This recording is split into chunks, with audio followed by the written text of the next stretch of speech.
Good day, ma'am and sir. My name is Honeybee Boris Baligot. I'm 35 years old. I live in Cabadbaran City, Agusan del Norte.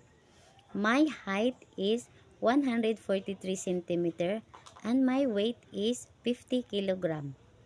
I am a single mother of 3 kids. Ages are 15 years old boy, 10 years old boy, and 2 years old baby girl. My experience as a helper in Kuwait since 2015 until 2017. I serve 6 members of the families. I also taking care the twins.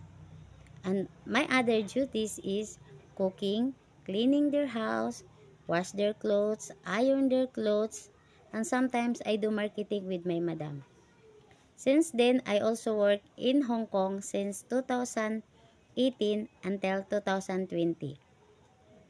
I serve 4 members of the family. They are all adults.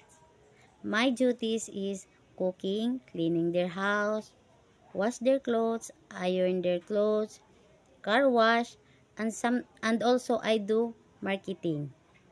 To my future employer, please choose me or give me a chance to be your helper. I promise I will do my duties and I will be a responsible helper. Thank you and God bless.